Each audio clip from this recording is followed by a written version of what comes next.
If you want to know something about yourself, sit on your bed one night and say, what's one thing I'm doing wrong, that I know I'm doing wrong, that I could fix, that I would fix? You meditate on that, you'll get an answer. And it won't be one you want, but it'll be the necessary one. When you're trapped, some of it's your own inadequacy. What you can do to begin with is every bloody thing you possibly can do to put yourself in the most virtuous and powerful negotiating position possible. Wherever I go in the world, people come up to me and they often have a pretty rough story to relate. It's an awful thing because you see, even in the revelation of their triumph, the initial depth of their despair. So I wouldn't change that, but it's not nothing. And it's certainly not just happiness. It's better than happiness, but it's almost unbearable.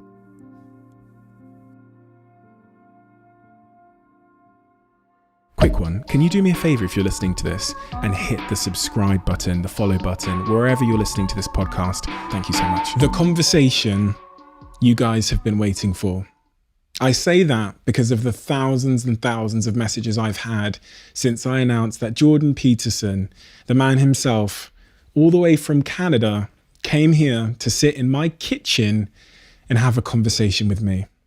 And what a conversation it was. One of the most moving moments in the history of this podcast takes place in this conversation. And I think the thing that people love about Jordan Peterson is his unrelenting desire to just say what he believes to be true, not what he believes to be correct, not what people want to hear, not what people will be happy to hear. And it's because of that, it's because of his pursuit of truth, that he's managed to change millions and millions and millions of people's lives. That is absolutely no understatement. So without further ado, I'm Stephen Bartlett, and this is the Diary of a CEO. I hope nobody's listening, but if you are, then please keep this to yourself.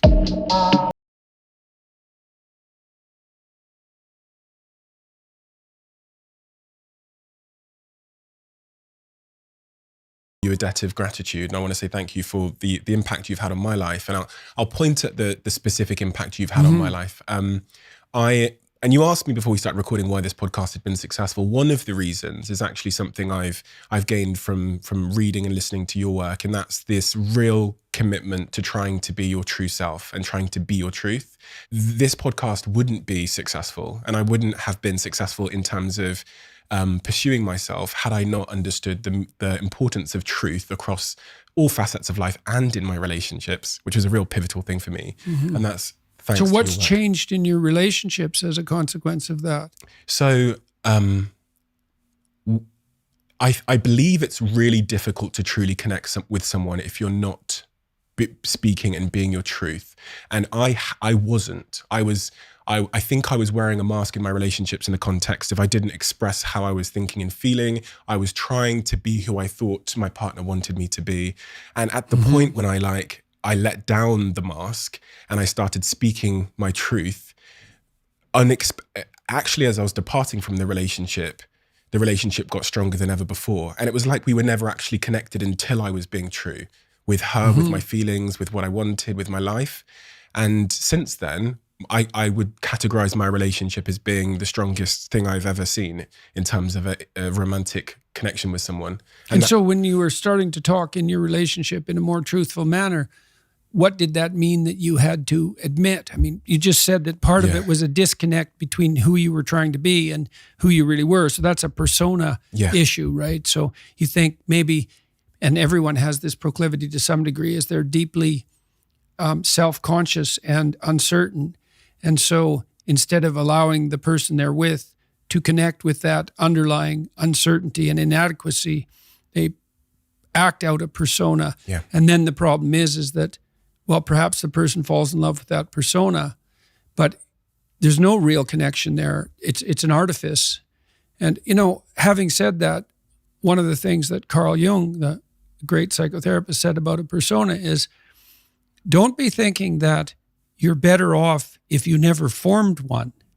So for Jung, it was a voyage from, say, undifferentiated self in infancy and so forth, through persona to authenticity. because you have to act out your ideals to some degree, right?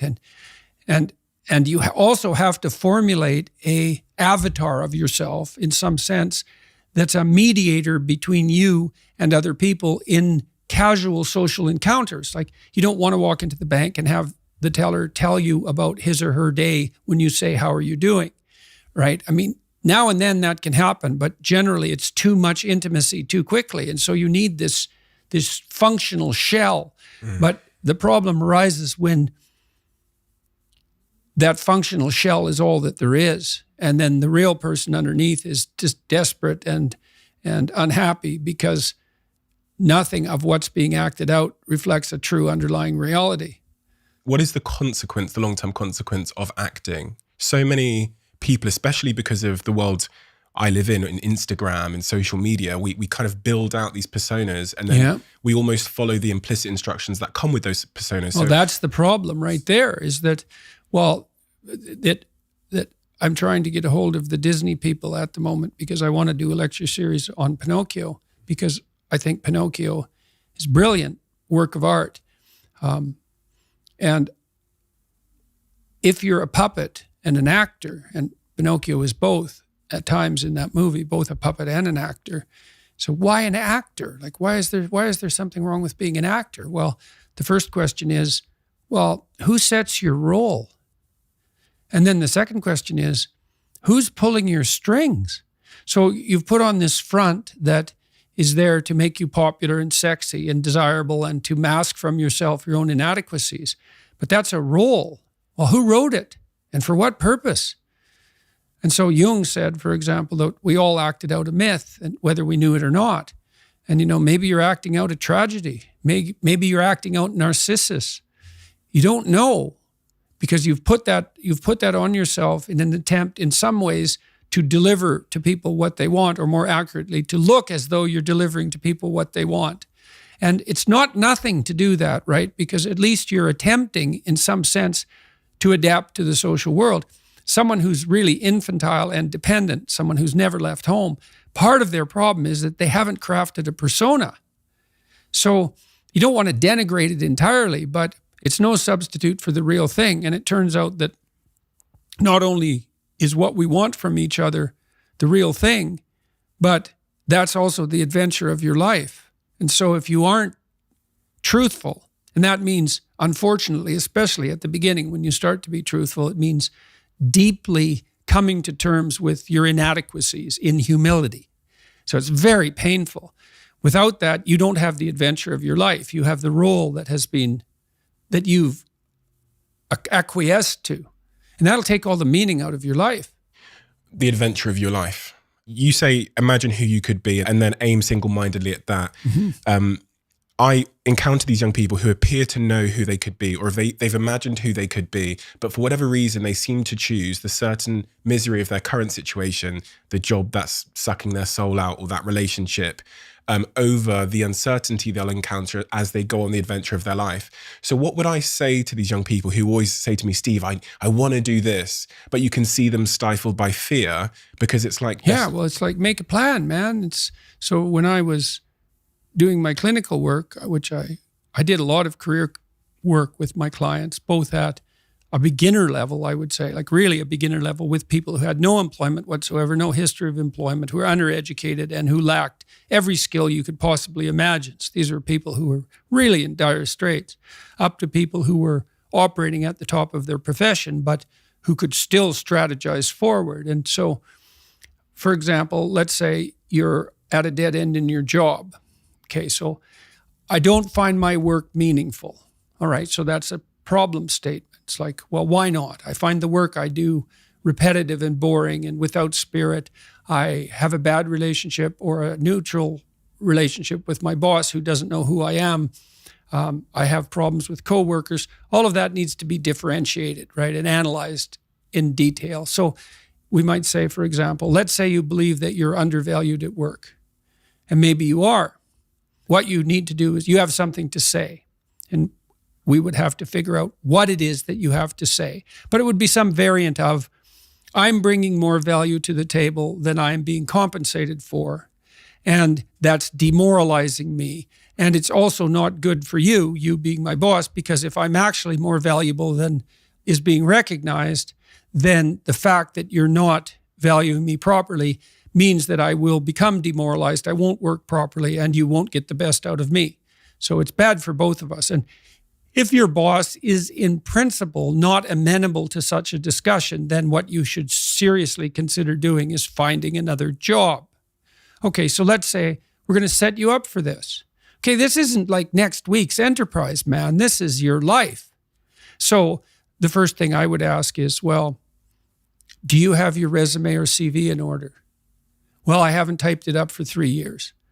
Well, what do you think about bringing it up? Well, I'm pretty nervous about that because there's some holes in it. And, I didn't do so well in college and I'm kind of embarrassed about my resume. It's like, okay, bring it in. Let's go through it. Let's at least update it. Let's look where the holes are. Let's look at where the inadequacies are as far as you're concerned, right? This isn't my judgment. It's your judgment. Let's walk through those judgments and see if they're warranted, because maybe you're just too guilty and ashamed and self-conscious and anxious, and you're looking at your resume more critically than someone else would. And maybe there's some holes that you need to rectify. You were 2 courses away from your BA and you dropped out or something like that. Well, maybe we need 6 months to address that. And at least, even if you can't be fully educated, you could be taking some courses online. And so when you went to a new job interview and they said, what about this hole? You'd say, well, I came to terms with that 6 months ago, and in an effort to rectify it, I'm taking the following courses, and here's my plan for completion. That's a really good answer. And anyone with any sense who's interviewing will accept that as an indication that although you're not perfect, and who is, that you have a good plan and that you've thought it through. Like, that's the kind of answer that in all likelihood will cement your candidacy for the position. Okay, so now you're going to go to your boss. Well, you have to have your CV and your resume in order, and you have to be able to stand on it solidly, and which at least means that you're prepared to address the inadequacies in a credible, realistic, believable, and truthful manner. All right, now what you do is apply for like 10 jobs.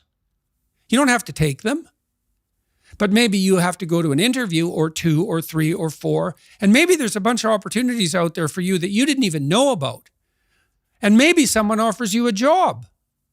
And so now you can go to your boss and say, here's the situation I'm in here at work.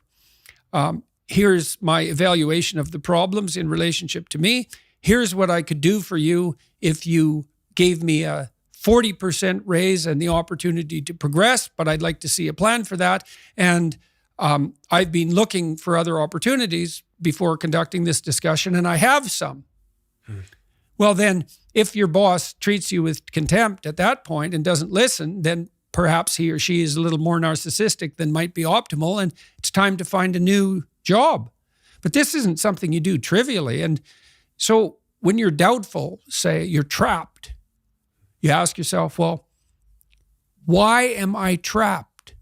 And that's a hard question, right? Because some of it's your own inadequacy, a lot of it. And all of the part of it that you can deal with is your own inadequacy. So even if it's unfair, even if you're hemmed in for any number of reasons, inappropriate, like ethnically predicated oppression, let's say, or maybe you're in a workplace that really is sexist in some fundamental sense. Well, that's not good. It's not just. It's not fair. It's not meritorious. All of those things. And maybe you shouldn't be there. But what you can do to begin with is every bloody thing you possibly can do to put yourself in the most virtuous and powerful negotiating position possible. And you have to think like a snake in some sense to do that. You got to get the details right. You have to be prepared to bite, and you have to have your eyes on the prize, so to speak. And people aren't taught this sort of thing ever, really. They're not taught how to negotiate. They're not taught how to goal set. They're not taught how to conceptualize appropriate success in some broad sense. In some sense, that's what the humanities are supposed to teach people. So, on that point of understanding my inadequacies or someone's inadequacies, I really believe that it's really difficult to undergo self-development if you don't have self-awareness. And I was really trying to understand from your writings how someone is to build their self-awareness. It's almost like the unknown unknown. If you don't have it, how do you build the thing? Well, I know a good exercise for that. It's like a prayer in some sense. In fact, I would say it's proper prayer. If you want to know something about yourself, sit on your bed one night and say to yourself, you got to mean this. Like, you got to be desperate. This is no game, this. It's like, my life is not everything I want it to be, and perhaps it's not everything that I need it to be. And by need, I mean my life is so unbearable that the suffering that's attendant upon that is make me nihilistic, cynical, bitter, resentful, homicidal, genocidal, unable to have a good relationship, prone to punish people for their virtues because of my jealousy, driving the proclivity to see evil everywhere except within my own heart. Like, these are problems, man. And you ask yourself, you sit on the bed and say, okay, man, I'm ready to learn something. Like, what's one thing I'm doing wrong that I know I'm doing wrong, that I could fix, that I would fix? It's like, you meditate on that, you'll get an answer. And it won't be one you want, but it'll be the necessary one, and it's often something that will point you to small things. So Carl Jung said, people in the modern world don't see God because they don't look low enough. And so imagine you're in your messy bedroom, and you're sitting on the edge of the bed trying to have an honest dialogue with yourself. And the little voice says, it's pretty disgusting in here. And you think, well, I'm way above such trivial niceties as organizing my room. It's like, well, that's pride. That's arrogance. If you're above organizing what's actually yours, how in the world are you ever going to organize anything else? And so you get on your knees and you think, well, it's time to, take a brush to the toilet. And maybe that's where you start. And that works. Like, that works. You start making those micro improvements, like real micro improvements, real on the ground, actual micro improvements to things that are wrong, you'll improve unbelievably rapidly. What you're talking about there sounds to me a lot like an overdose of arrogance and also the need for humility. Do you think the Western world suffers from arrogance because of our relative privilege and luxury that we kind of overlook? Of course. Well, that's a temptation, right? I mean, when the radical lefty types go after people for their unearned privilege, they have a point. Now, the point is, the existentialists called it thrownness, which is that's a Heideggerian term. And thrownness is the fact that we kind of experience life as if we're tossed into it, thrown into it. You're male and not female. You're Hindu and not Christian. You're tall and not short. You have an arbitrary range of talents and an arbitrary range of limitations, none of which, in some sense, you chose. It's the cards you're dealt. Now, some of those are cards of privilege. Maybe you're born intelligent. Maybe you're born symmetrical. Maybe you're born healthy. Maybe you're born into a culture where it's much easier not to be absolutely deprived. Maybe your parents are rich. And so all of that, in some sense, is unearned. Now, along with that comes a good dose of existential guilt. Because at the same time, and this is true for anyone, regardless of their cultural background, the ground we walk on is soaked in the blood of historical atrocity. And so that's on you. Because, people think, well, who's the Nazi? Well, it's the fascist, or who's the radical communist? It's the radical left-wing ideologue. And the fundamental truth of the matter is that's best dealt with as a spiritual matter, is the adversary is within, really, most profoundly. And so you have to take the responsibility for that historical atrocity onto yourself. I was talking to Guy Ritchie this week about his movie King Arthur. It's quite an interesting movie in many ways. And when Arthur, who could be the hero, takes the sword, he's so overcome by visions of his murderous uncle that he can't pick up the weapon. Well, think about that. Now, you have weapons at your disposal, but they've been used by your murderous uncle. How dare you wield them? And the answer is, maybe it's easy just to leave the sword on the ground because you do want to be responsible for atrocities going forward, and don't think you couldn't be, and don't think you might not enjoy it. And so the way you pay for your privilege is with your virtue. I mean that most particularly. You have these opportunities and this existential guilt. And the way you expiate that and atone is by doing your best to live the best possible life you can manage, to speak the truth, to treat people with respect, to abide by the principles of the dignity of the individual, and to put your house in order. And that's how you pay for your unearned privilege. All of us. And we all have our privileges and our curses, you know. All of us have that. That's why it's not useful to be envious of people. You know, you're a young man, you see someone drive by in a Ferrari with a blonde, and you think, my God, he's got everything. And, you know, the woman in the car is a prostitute who's got a cocaine addiction, and her life is just one catastrophe after another. And he's had to lie and cheat his way into this position, and he's afraid that everything's going to come crashing down on him, and that's what you're jealous of. And it's just not that profound. You don't want someone else's fate. Man, your fate's enough, and your adventure's enough. It's plenty. It's more than you can ever fully realize.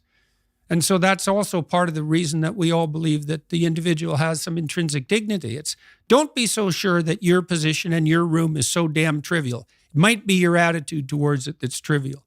And if you're in dire straits and dire circumstances, just look at how much opportunity you have to make things better.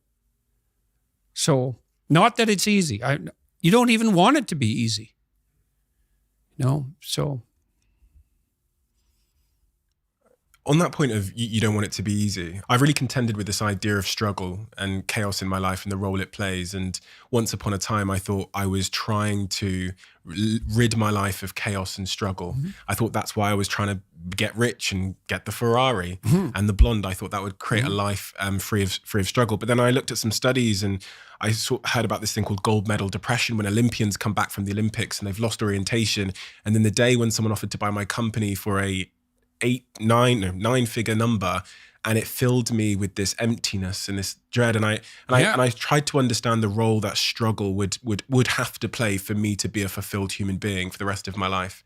Well, the observation with regard to your company, that's a great observation. I mean, we're built to walk uphill, and when you reach the pinnacle of the hill, you want to stop and appreciate the vision, but the next thing you want is a higher hill in the distance, because it's the uphill climb that it's from the uphill climb that we derive our value. And I mean this technically.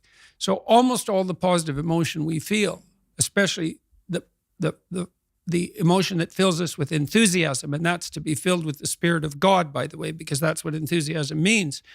That's experienced in relationship to a goal. And so in some sense, and this is part of the religious enterprise, you want a goal that you can never attain, right? So you can always move closer to the goal that recedes as you move towards it. You think, well, that's frustrating. It's like Sisyphus pushing the rock uphill.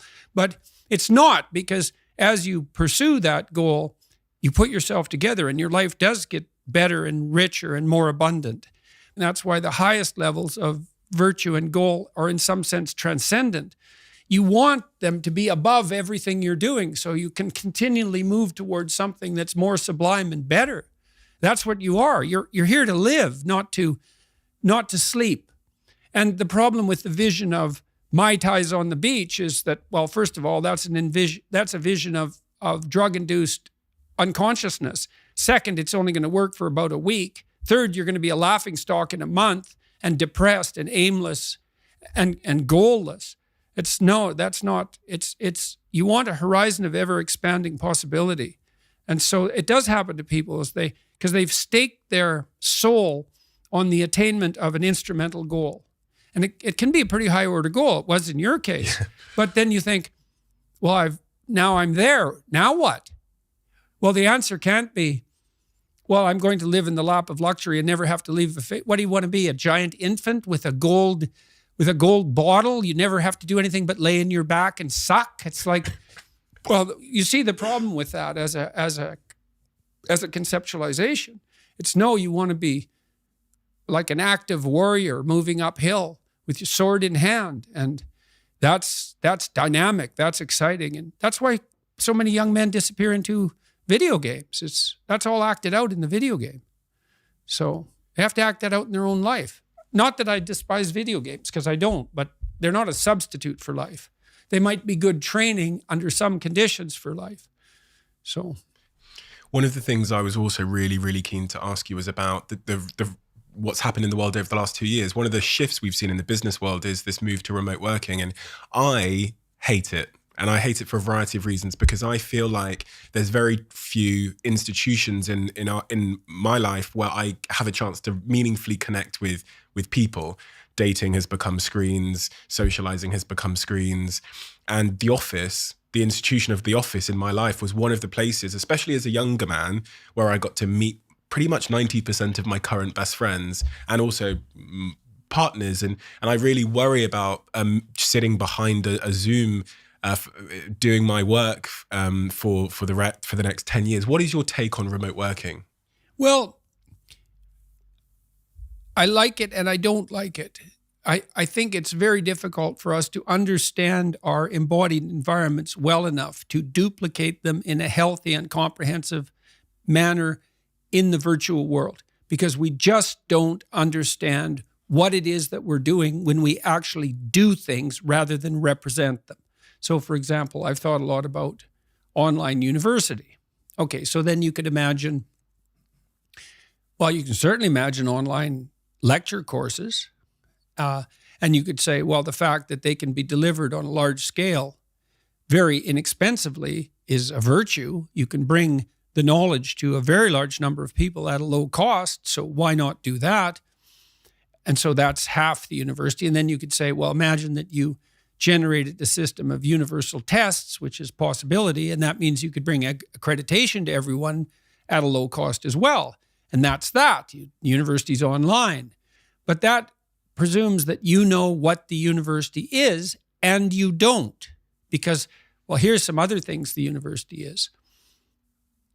A credible excuse that's socially sanctioned for young people who have not yet established a career goal to adopt an identity of upward striving for 4 years away from their parents while they meet a new group of friends. Like, that might be 90% of the university for all we know, because it's certainly, for me, for example, when I went to college, I left home when I was 17, and I left this small town I had grown up in, and in many ways, I left the peers that I had been associating with. Now, a couple of them came to college with me, so I had a toehold there. But I made an entirely different group of friends, and they were friends whose goals were quite radically different from the friends that I, let's say, in some sense, left behind. Well, the reformulation of my peer network might have been the most important part of the first part of my education. Now, I was fortunate at this place. It was called Grand Prairie College. I had 7 professors, 7, which is really good, who really loved to teach. And so I also learned a lot in the formal sense. But while I was doing that, I was also negotiating, well, how much partying do you actually do? Because 0 isn't the right amount, but every goddamn night till 3 a.m. isn't the right amount either, because you have to balance that in some sense with practicality and upward striving. And so, and how do I live with other people, my roommates? So I had one roommate who's a really good friend of mine still, and he walked 1,000 miles with me this year when I was ill, literally. So I really liked living with him because he was a tough guy, worked in lead smelters, and he was a cowboy, and he was a tough guy, 4 years older than me, about 3 years older than me. He'd come back to school after bouncing around through these like tough working class occupations, and he had his feet on the ground in lots of ways. And I really liked him as a roommate because I'd buy some groceries and then he'd buy some groceries, or I'd make dinner and he'd make breakfast. And none of that was ever explicitly negotiated. he was just very aware of this reciprocal altruism, technically. He was very good at, we were both good at tracking our mutual obligations and fulfilling them. So we had a very peaceful relationship. I lived with him for a year and then a little bit at different times and in different places. And I learned to live with a whole variety of roommates. I had many roommates. We had a kind of a frat house in the first college I went to, and I think anywhere from 6 to 20 people lived there, depending on the week. It was ridiculous. It was way too much fun, and that was also a problem. But when I look back on that time in my life, I certainly can't reduce the educational experience to virtual classes and virtual tests. That's 10% of it, and we don't know how to replicate those environments that are so formative, especially in their everydayness, because you live with your roommates. That's a 24-hour thing. And so the problem with virtualization is that we don't understand our environments well enough to be certain that we're not excluding something vital when we concentrate only on what we think conceptually is important. Now, I meet with my son pretty regularly for a project we're working on, which is an app that will teach people to write while they write and use it. So we're quite excited about this. But I meet with him virtually once a week. And it's actually very efficient. He's on the screen. We can see our project in front of us. We can do mutual editing of some of the underlying material, educational material.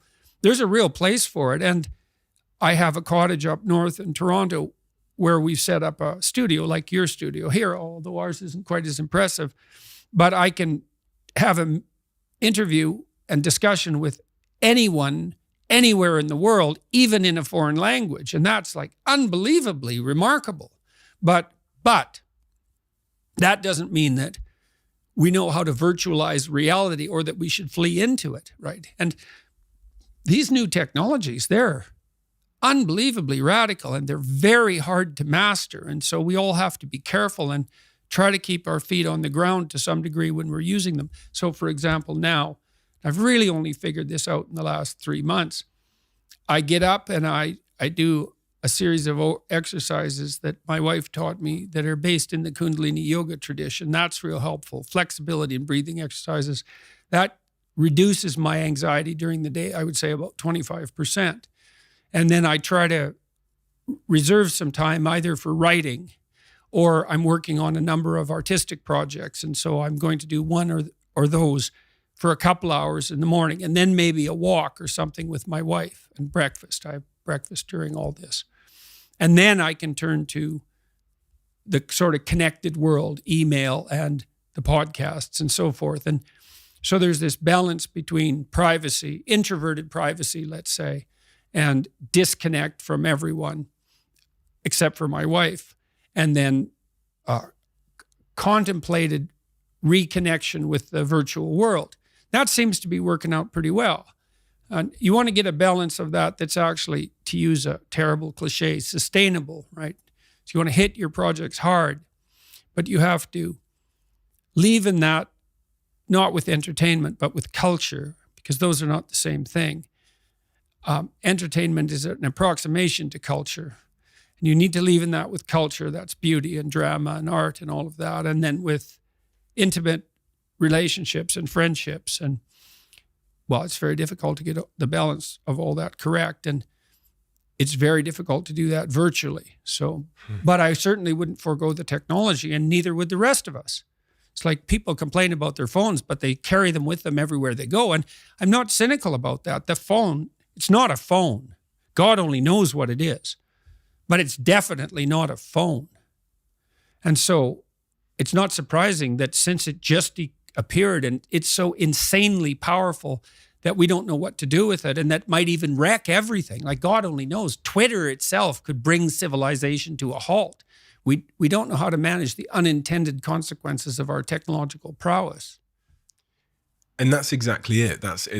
We invent technology, often it seems for efficiency or to increase productivity. And it's almost impossible because of that ignorance to what the unintended consequences might be to predict them ahead of time. So we optimize. So essential doctrine of conservative political philosophy, right, is beware of unintended consequences. It's like, oh no, this thing will just do what I want it to do and nothing else. It's like, no, even Marx knew that wasn't true. Marx developed the concept of alienation. We get alienated from the products of our effort.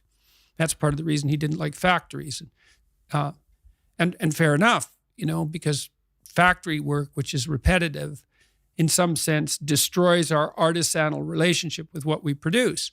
Now, the problem with Marx's analysis is that, yeah, but it's pretty damn efficient and it lifts people out of absolute poverty really quickly. So, but that doesn't mean that, and existential philosophers after Marx developed the concept of alienation to quite a high degree. And technology does alienate us because of its artificiality and its coldness and its mechanistic nature, all of that. And well, we have to contend with that wisely. And then you ask, well, how do you contend with things wisely? And I would say, well, don't pollute your thoughts with deceit. You compromise your own wisdom. How are you going to make not intelligent decisions, wise decisions? That's why you shouldn't lie. It's like you're warping the mechanism that orients you in the world. Do you really want to do that? This is a brutal world, man. And I've seen this in my clinical practice. People whose houses are built on foundations of sand, and the wind starts to blow and the floods start to rise, and they are in such trouble. If you're lucky and something terrible comes your way and you're reasonably honest and your relationships are in good order, maybe you won't end up in hell. And I mean hell. I don't mean death. There's lots of situations you can get yourself in where death would be far preferable to what you're going through. So you need to be afraid of that. It's like, don't lie. In my clinical practice, in 20 years, working with every sort of person you could imagine, I never ever saw anyone get away with anything even once. So, yeah, we're all subject, not least to the judgment of our own conscience. Try to escape from that. No one can escape from that. Quick one. I can't talk about Huel enough in my life, especially right now. And it's really interesting because what we tend to see at this time of year is the first thing that goes is our diet, quickly followed by our fitness. And we see that in the data across multiple surveys. People in the fourth quarter of the year start indulging a little bit more, which is totally fine. And they start exercising a little bit less, which is totally fine. However, a really useful crutch during this period where the seasons have changed and we're starting to behave a little bit differently is making sure your fridge is stocked with things that are nutritionally complete, healthy, and that are going to be convenient for you to consume without compromising your health. And that is where, ladies and gentlemen, Huel comes in. And they now have 4 brand new flavors. They have the salted caramel flavor, absolutely love. They have the cinnamon swirl flavor, the number 1 new flavor in my opinion, which is really surprising, iced coffee caramel, and they have the strawberries and cream flavor. If you're going to try any of the new flavors, please do try the cinnamon swirl and let me know what you think. It's an absolute unexpected champion of the new flavors. Over the last 2 years, the world has gone through this pandemic. For a lot of people, this is the first time, especially for a certain generation, this is the first time they've experienced such unpredictable tectonic destabilization in their lives. Like I didn't even believe society was something that could close. I didn't believe I didn't even know there was tectonic plates under my business that could shut down my business, right? And also over the last 2 years, you've undergone some really, I don't even know what the right adjective is to use to Tectonic's not bad. We'll go with tectonic then. Sure. Tectonic, unfortunate challenges, I'll say, in your life, but also, with your family. What are the lessons we learn from the pandemic and from that type of tectonic suffering about what actually matters in our lives? Well, we'll see with regard to the pandemic, because although in some sense it is in some ways over, our reaction to it is by no means over. And part of the reason that we overreacted, I would say, so precipitously to it is that we were unprepared for such things in our naivety. And then we rushed to imitate a totalitarian society in the immediate aftermath of the pandemic emergence. And that's something that everybody should think about a lot. And we're not done with all that totalitarian nonsense yet. A lot of that's driven by, well, fear and naivety. I mean, 50% of Democrats in the United States believe you have a 50% chance of being hospitalized with COVID, and 25% of Republicans believe the same thing. And you can point a finger at people and laugh at their ignorance, but you should really ask, well, why is this overestimate of that magnitude, and what does that mean in relationship to policy? And I've had conversations with people advising at the highest level of government, in particularly in Canada, who've told me flat out, and they're very reliable sources, that none of the COVID policy for the last year was driven by reliance on science. It's all opinion poll. And that's really pernicious because, well, who's asking the questions, and how did they set up the answer, and who's answering, and in what emotional state? And so to what degree are we led by considerations of short-term propitiation of unwarranted fear? Well, that's no way for free people to live. It certainly won't work in the long run. We're already seeing tremendous supply chain disruptions and likely the emergence of an inflationary pressure that we haven't experienced since the 1970s in the aftermath of the oil shocks. And none of that has sorted itself out yet. I believe that we will conclude that our response to the pandemic caused more death and misery than the pandemic itself. And we have no end game in sight. Another thing I asked the people that I was speaking with is like, well, when is this over? Well, we don't know. Well, what would over look like? Well, we don't really know.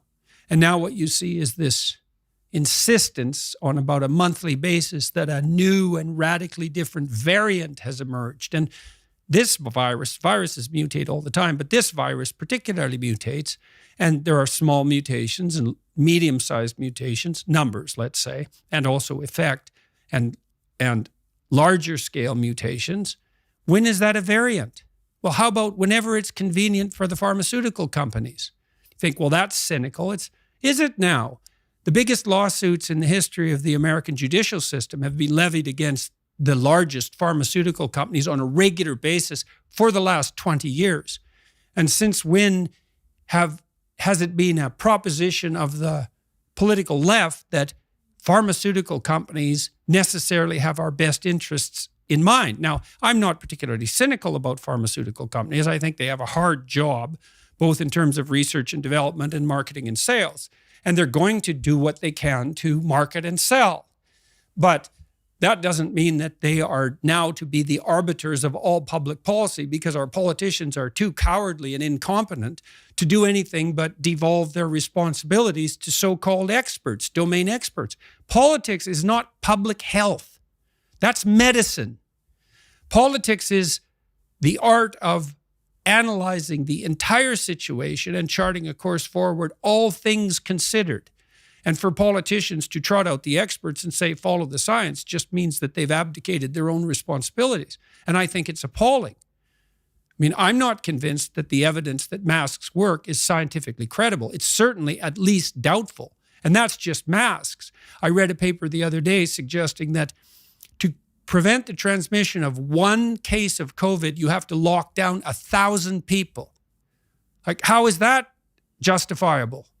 Especially given that the mortality rate of COVID is actually quite low, unless you have a pre-existent health problem, particularly obesity, and although old age also qualifies, as it does for most diseases, but not all.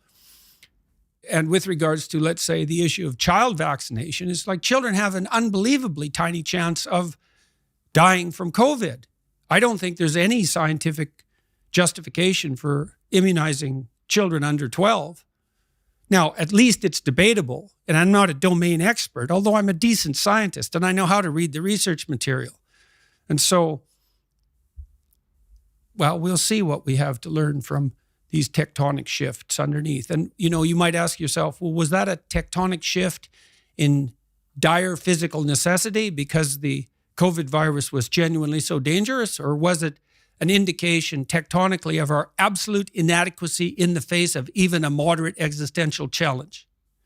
And maybe it's a little column A and a little column B, So I have to ask the question, if we were to make you're Jordan Peterson, the president of the world, and these were your decisions to make, do you know what you would have done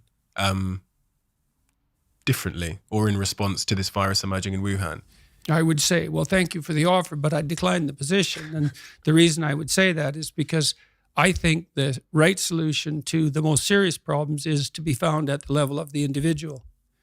So I don't think if I wanted to pursue what I regarded as the ultimate goal, the ultimate goal for me is the encouragement of the individual.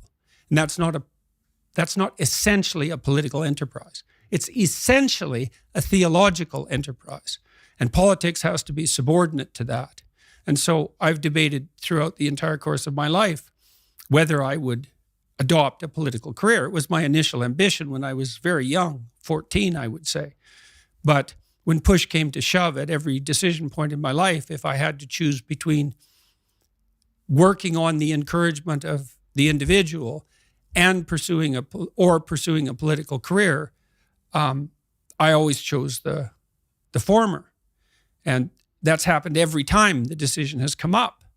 I've been approached by people in Canada to involve myself more deeply in a practical role, and also publicly as a political figure. But I'd rather do what I'm doing. I'm in contact with people working politically all the time, both on the people in the middle, people on the right, people on the left. I'm agnostic about that because I know full well that conservatives have something to say and left-leaning liberals have something to say. That's basically predicated to some degree on their temperament. So conservatives tend to be more conscientious. So that's orderly and industrious, dutiful, patriotic, willing to make and keep verbal contracts, reliable, capable of implementation at the level of detail. That's kind of conservative virtues there, but they tend to be lower in creativity, openness to experience. They don't think as divergently, and their conscientiousness tends to constrain their creativity. Whereas the liberal types, they're high in openness to experience. That's the creativity dimension, but they tend to be lower in conscientiousness, particularly orderliness. And so what that means is those with a liberal temperament tend to be creative/entrepreneurs, and those with a conservative temperament tend to be managerial and administrative. That doesn't mean they can't run businesses. Well, you want a conservative person to run your business. You might want a more liberal person to pepper you with off-the-wall ideas, and then if you're going to run an enterprise, business, or a society, there has to be a continual dialogue between people of different temperaments so that we can keep the ship of state, let's say, tracking to an ever-moving destination. That's why free speech is so necessary. It's not another right. It's the right. So because none of us know what's going on in the final analysis, because the future is different than the past, really, we have to talk about what to do all the time. Because even if we made wise decisions in the past, that doesn't mean that we can mindlessly replicate those decisions right now in the present to deal with a changing future. So I want to help encourage people to become the sort of people who can engage in that free dialogue. And I think that's the best way forward, especially as we all become more technologically powerful. It's like, you better be smart enough to use your iPhone. And that's pretty damn smart, let's say wise, because that's no trivial gadget. And if you're not careful with it, it will turn on you. It will build authoritarian presumptions into our artificial intelligence systems, for example. And then look the hell out. So if you're going to have a hydrogen bomb, you better be wise enough to wield it. On that point of the encouragement of the individual, we all have people in our lives that we want to encourage. We hope. Yeah, we hope, right? And we sometimes fall foul of trying to force our own bias, our own intention for them, on them. What is the best way? If I've got a friend in my life or a partner that I want to encourage to come out of their place of despair into a better place, how do I effectively do that without overpowering them or stifling them or making them feel inadequate, which is sometimes the consequence of trying to change someone you love? Well, example's good. But then I would say disabuse yourself of the notion that you know what is best for this person. You don't, not only do you not know, you actually don't want that responsibility for two reasons. Let's say they do what you say and something good happens to them. Well, whose victory is that? Yours or theirs? And if it's yours, did you just steal it? And then let's say they fail following your advice. Well, they pay the price for that. And you can skip away merrily and say, well, I should have spoke more carefully. It's like, you don't mess about with people's destiny. You do not know where they're headed. Now, having said that, you do what you're doing in this interview, in this podcast. You ask people questions, real questions, like, how are you feeling? Oh, I'm not doing so good today. Well, what's up? What's going on? And you can't think, well, I'm going to ask questions to lead this person in a particular direction, because that's the same game, the same instrumental game. You have to see what it is that you want to know. I see this when people ask me questions after my lectures, Now and then, or during a Q&A, now and then people get up and they'll ask a real question. It's part of the ongoing dialogue. Something struck them. They stand up. There's something they really want to know. It's an honest question. And that goes real well. But not infrequently, someone stands up with a little prepared speech that's packaged as a question. So I get this from Christian traditionalists fairly frequently. They get up and they ask me about my religious convictions, but really what they want to do is corner me into admitting that I should accept Jesus Christ as my Savior and join a particular, let's say, denomination. It's not a question. It's just a manipulation. And so your questions, like your statements, your questions should be honest. And if you ask people questions and you really listen, they will untangle themselves. And that's partly why people love to be attended to, Like, if I meet people on the street, I ask them their name. They're all usually flustered when they come up to me. They don't really want to interrupt me, and then they're flustered. And the first thing I do is shake their hand and ask them their name. And I listen, I'm not that good at remembering names, but I listen to it. And they know how to say their name. And so it kind of settles them down. And then it sort of marks them out as a person against the background, And then if I pay attention to them and listen, they will tell me something in like 10 seconds that I need to know. Because they have something to say, And then if you listen, people tell you what they have to say, and then you get wise because you collect all that. And so you want to help someone. Well, first of all, you would decide that you're aiming towards help, right? And that you do that in the spirit of ignorance. This is what every good clinician learns is, I don't know where you're headed. I don't know what's wrong with you. This is a hard problem, man. It's like, what's your problem? I don't know what your problem is. So let's find that out first. And then let's find out one thing you can ask people. This is actually useful in an argument with someone you love. They're upset with you. What are your preconditions for satisfaction? Now, I wouldn't state it like that. It's like, if I could give you what you wanted right now in the context of this argument, and I wasn't doing it in a manipulative way, what is it that I would have to say or do that would in principle satisfy you?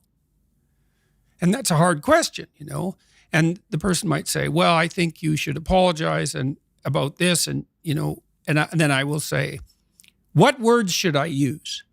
And they'll say, well, if you loved me, you'd know. And I would say, no, I'm stupid and ignorant, and I don't know what the right words are to satisfy you. So why don't you give me a hand with that, and I'll utter them inelegantly and awkwardly in a good faith demonstration of my commitment to peace. And that won't be so good because maybe it would have been better if I came up with it myself, but maybe next time I can do slightly better.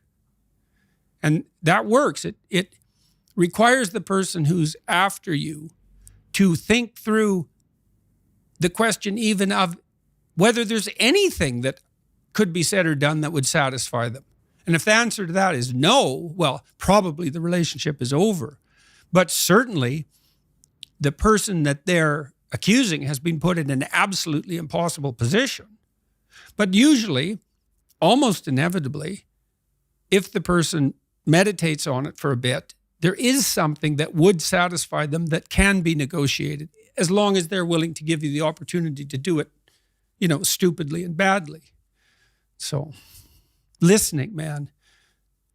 Jimmy Carr, I talked to Jimmy Carr 2 weeks ago, the famous comedian. Yeah, it was real interesting. He said comedy is the most dialogical of the entertainment forms. And I thought, well, what do you mean by that? Because you're just, it's a monologue, right? Now, I do monologues, but I pay attention to the audience, right? I'm always talking to individual people in the audience and watching their reactions and listening to the audience as a whole. So even though it's a lecture, let's say, or a talk, I'm watching the audience and responding. So we're in a kind of dance. Well, Carr pointed out that comedians, before they hit the road, and this is virtually invariably the case, they have their new routines. So their corpus of potentially funny jokes. And then they do 200 shows in front of small audiences. And the audience either laughs or doesn't.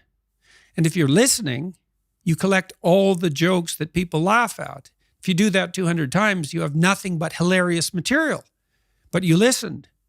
And then you can go out on the road. And that was very interesting to me because humor is a mysterious phenomenon, experientially and conceptually. And it's sort of precognitive and instinctual, but it's also extremely sophisticated. And there's an element of transcendence about it, right? Because you can laugh at yourself. And that's in some sense the highest form of humor. And so it's so interesting that we can criticize and elevate ourselves at the same time, and that we find that intensely pleasurable. And so a good comedian collects ways to do that, shares them with the audience, and he's listening. And so if you want to help someone, the best way to help someone is not to give them advice, but to listen to them. So I had a guest actually come on this podcast before Jimmy Carr. Jimmy Carr was on 2 weeks ago, and we had a great conversation about happiness and the nature of happiness. And the guest before Jimmy Carr wrote in my diary, which is a tradition we have now where all the guests that come on write a question for the next guest. So there is a question in there for you. But the guest wrote a question which changed his life, which is, are you happy? And from reading your work and understanding your position on happiness and it not being the thing to aim for, which really struck me because I thought, I thought life was the North Star of our lives was to try and be happy. I guess my question is, I was going to ask you that question. Aim to be good and pray for happiness. So the question I was going to, is pretty much that is, what is a better question for me to ask you if I'm checking in on you? Because we asked that question with good intentions. Are you happy? What's a better question for me to ask Jordan Peterson? How are you doing? How are you doing? How are you doing?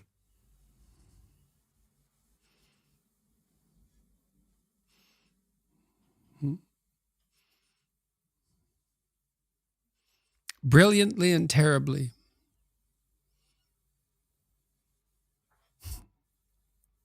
That's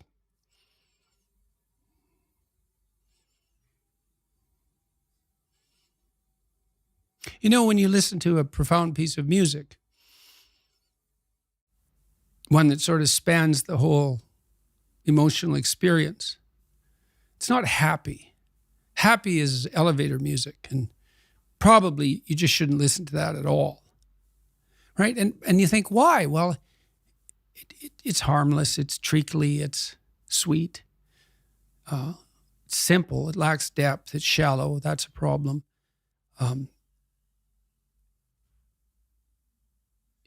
It doesn't have that deep sense of awe and horror, I would say, that is characteristic of the best of all music.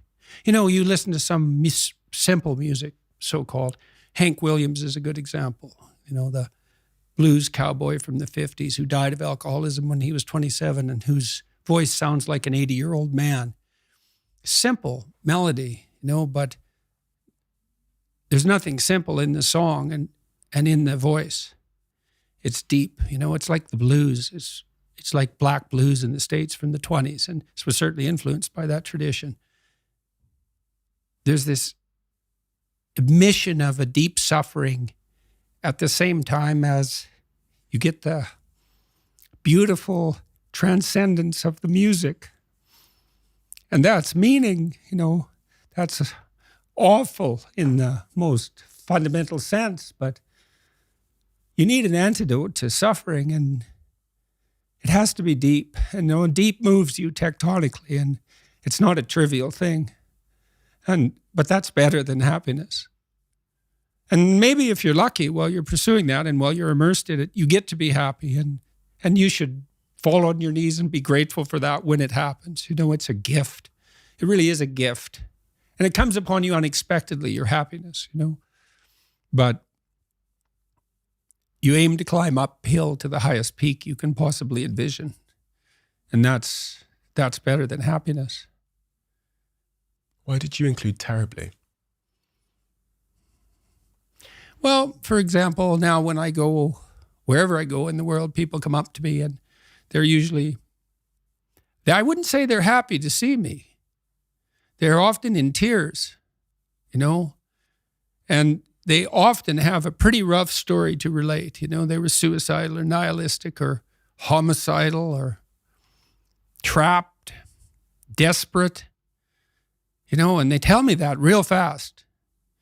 And then they say, I've overcome that to a large degree, and thank you for that. And you think, well, that's really something to have that happen over and over.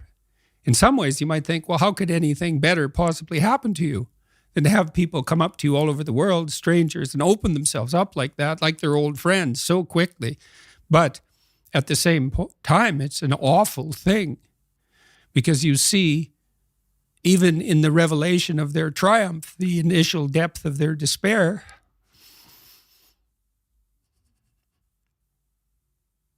So I wouldn't change that, but it's not nothing. And it's certainly not just happiness. It's better than happiness, but it's almost unbearable.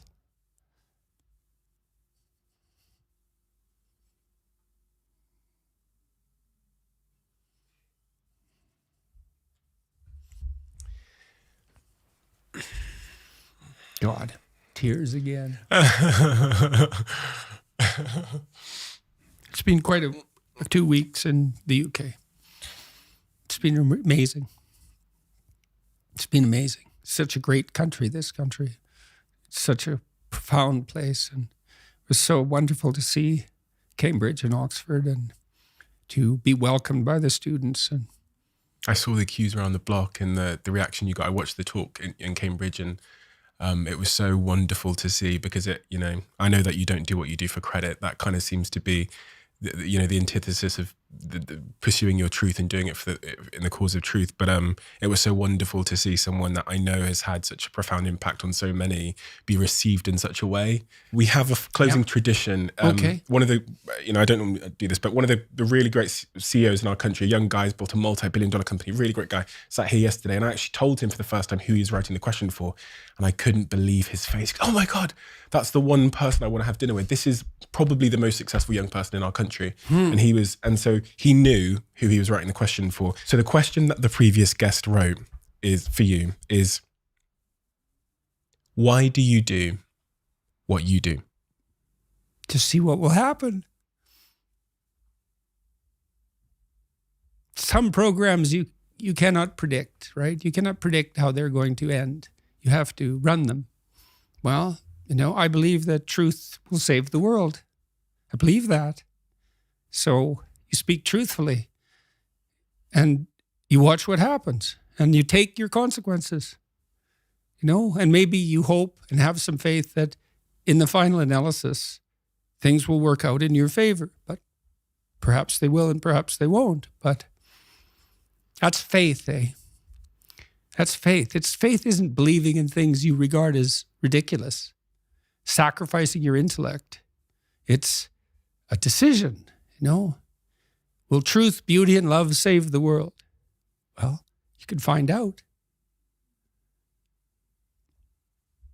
Thank you doesn't seem to quite cut it for the impact you've had even on me, and also for giving me your time. I know you understand the tremendous value of time. I've seen it so much in your work. So I'm going to say thank you, but I'm also going to make a commitment to do something which I think is more important, which is just to be truthful. And I think with the platform I have and the years I have ahead of me, maybe that's the greatest good that I can do to the world. So because you've come here, that's a pledge and a commitment I want to make to you as my highest form of thanks that I can give in a karmic way. Hopefully that will make the world a better place for everybody. Well, at least it will help ensure that you won't make the world a worse place.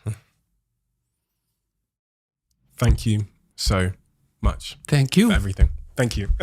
Much A appreciated. huge honor. Thank you so much. Are you looking to make a sustainable switch in your life? As some of you will know, I'm on a bit of a sustainability journey at the moment, which means me and my team are always thinking about ways that we can make what we do here as a business, but also our individual lives more sustainable and more environmentally conscious. And that's where a brand like My Energy comes in. They are the industry leader in the sustainable energy industry in our country. And one of my favorite products from My Energy is called the Zappy, which I have in my hands here. It's simply an EV charger which allows you to charge your electric vehicle from solar or wind power, meaning that it's super user-friendly while saving you both time and money. If you want to check them out, and I suggest that you do, head to myenergy.com to find out.